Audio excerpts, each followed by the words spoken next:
13 বছরের ইতিহাস, অসংখ্য ট্রফি, হাজারো মুহূর্ত, আর এক অবিনশ্বর নাম। কি নাম জানেন তো? Luka Modric. রিয়াল মাদ্রিদের মাঝ মাঠ মানেই মডরিচ। তিনি নিখুঁত পাস, অসাধারণ ভীষণ আর অধিনায়ক সুলভ নেতৃত্বে জিতেছে কত শত ম্যাচ। কিন্তু এবার সেই অধ্যায় শেষ। কিংবদন্তির বিদায়ে সান্তিয়াগো বার্নাবুতে যেন একটুখানি নিঃশব্দ।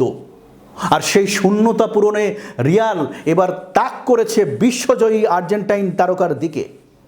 ফিফা বিশ্বকাপে দুর্দান্ত পারফর্ম করে যিনি নজর কেড়েছেন ইউরোপের প্রায় সব বড় ক্লাবের, রিয়াল তাকে নিয়ে শুরু করতে চায় নতুন অধ্যায়, নতুন রাজত্ব। ফ্যানদের কৌতূহল চরমে। কে সেই নতুন মডরিচ? একসঙ্গে বিধ্বংসী আবার ঠান্ডা মাথার খেলোয়াড়। কি পারবেন গ্যালাক্টিকোদের মাঝমাঠ ফিরিয়ে আনতে সেই পুরনো ছন্দে? ক্রিশ্চিয়ান কিংবদন্তির বদলি হিসেবে আর্জেন্টিনার বিশ্বকাপ জয়ী তারকা অ্যালেক্সিস ম্যাক অ্যালিস্টারের দিকে হাত বাড়াচ্ছে রিয়াল। স্প্যানিশ সংবাদ মাধ্যম ফিশাজেস এর বরাতে বিবিসি জানিয়েছে ম্যাক অ্যালিস্টারকে পাখির চোখ করেছেন ফ্লোরিন্তানো পেরেজ। আরেক স্প্যানিশ সংবাদ মাধ্যম এএসও একই খবর দিয়েছে। তবে ম্যাক অ্যালিস্টারের রিয়ালে যাওয়ার সম্ভাবনা নেই বললেই চলে, কারণ সম্প্রতি লিভারপুলের হয়ে প্রিমিয়ার লিগ জিতেছেন তিনি। অলরেডদের নতুন কোচ আরনে স্লটের পরিকল্পনার অনেকটা জুড়ে লিভারপুল মিডফিল্ডের এই রত্ন।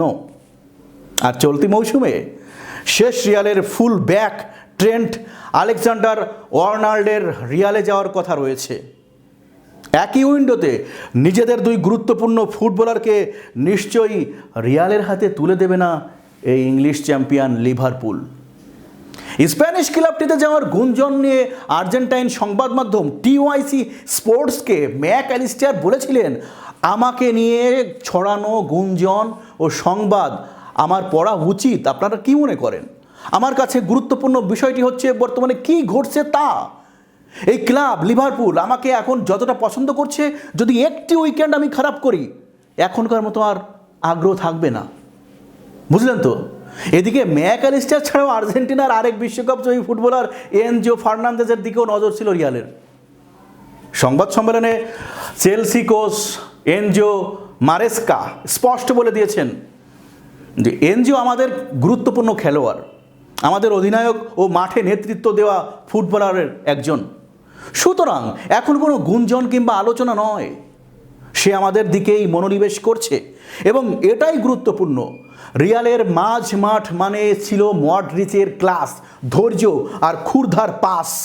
তার বিদায়ে গ্যালাক্টিকোদের হৃদয়ে যে শূন্যতা তৈরি হচ্ছে তা পূরণ করা সহজ নয়।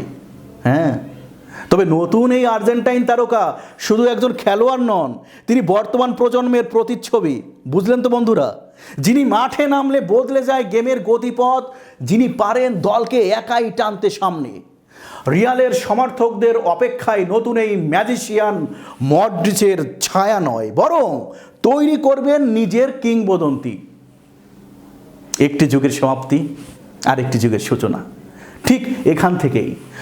তো বন্ধুরা, আমাদের এই প্রতিবেদনগুলো যদি আপনাদের একটুও ভালো লেগে থাকে তাহলে আমাদের ফেসবুক পেজ এবং ইউটিউব চ্যানেলটি সাবস্ক্রাইব করে আমাদের সাথেই থাকুন। সামনে নতুন আর একটি ভিডিও নিয়ে শীঘ্রই ফিরছি আপনাদের কাছে। সে পর্যন্ত ভালো থাকুন, সুস্থ থাকুন। সম্পূর্ণ ভিডিওটি দেখার জন্য অসংখ্য ধন্যবাদ।